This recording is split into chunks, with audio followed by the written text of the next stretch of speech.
என்னங்க சூட்கேஸ்லாம் பேக் பண்ணிகிட்ருக்கோன்னு பார்க்குறீங்களா? ஆமாம். நம்ம சிங்கப்பூர் ட்ரிப் போகிறோம். அதை பற்றிய வீடியோ தான் நம்ம இன்றைக்கி பார்க்க போகிறோம். நம்ம எங்கேயாவது போகணும் அப்படின்னா நாள் தான் பேக்கிங்கை ஸ்டார்ட் பண்ணுவோம். அதே மாதிரி தான் இன்றைக்கி. நாளைக்கு போகிறதுக்கு இன்றைக்கி அவசர அவசரமாக பேக்கிங் பண்ணிகிட்ருக்கோம். கிட்ஸ் துணி தான் நிறைய எடுத்து வச்சிட்ருக்கணும். பார்த்து எல்லாமே வாங்கியாச்சு. என்னென்ன வாங்கணும் அப்படிங்கிறத வாங்கியாச்சு. பேக்கிங் பண்ண ஆரம்பிச்சிட்டோம். கிட்ஸை கூட்டிகிட்டு போனதுனால அவங்கள சமாளிக்கிறதுக்கே டைம் ஆகிடுச்சிங்க. அதனால் ஃப்ளைட்டில் நம்ம உள்ளே போனதோ, அதுக்கப்புறம் ஃப்ளை பண்ணினது இதெல்லாம் பெருசாக வீடியோ எடுக்கிறதுக்கு டைம் இல்லை. ஜஸ்ட் சில ஃபோட்டோஸ் மட்டும் தான் எடுத்திருந்தேன். அதை தான் இப்போ அப்லோட் பண்ணியிருக்கேன். இப்போ நம்ம லேண்ட் ஆகிட்டோம், ரீச் ஆகிட்டு நம்ம வீட்டுக்கு கீழேயே பார்க் இருக்குது. அன்றைக்கி நம்ம இன்றைக்கி லேண்ட் ஆனால் ஒரு 4 மணிக்கு நம்ம லேண்ட் ஆகிருப்போம். காலையில் இப்போ நான் ஒரு 7 மணி 7:30 மணி இருக்கும். இந்த டைம் பார்க் வந்துட்டோம்.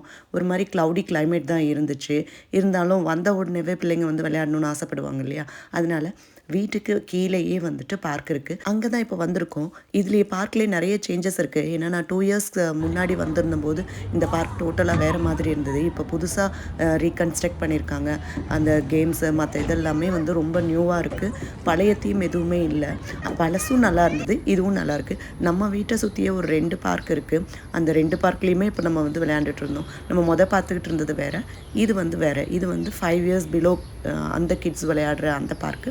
அங்கே தான் இப்போ போயிருக்கோம். இங்கே பார்த்தீங்களா, ஃப்ளோர்லாம் கீழே குழந்தைங்க விழுந்து அடிபடாமல் இருக்கிறதுக்கு ரப்பர் ஷீட்ஸ் போட்டிருக்காங்க.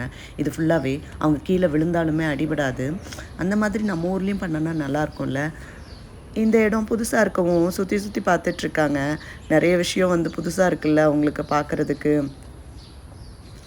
இங்கே க்ரௌட் அதிகமாக இல்லை. நாங்கள் மட்டும்தான் இப்போ காலையில் விளையாண்டுட்ருக்கோம். ஏன்னா மற்றவங்களாம் ஸ்கூல் டைம் இருக்கும் இல்லையா, ஸ்கூல் போவாங்க.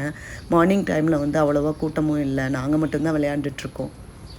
சரிங்க, அடுத்த சில வீடியோஸ் நம்ம சிங்கப்பூர்லேருந்து சுற்றி பார்க்குற இடங்கள் தான் நான் போட போகிறேன். இது மேபி உங்களோட ஃப்யூச்சர் ட்ரிப்புக்கு கூட யூஸ்ஃபுல்லாக இருக்கலாம். நீங்கள் சேவ் பண்ணி வச்சுக்கோங்க.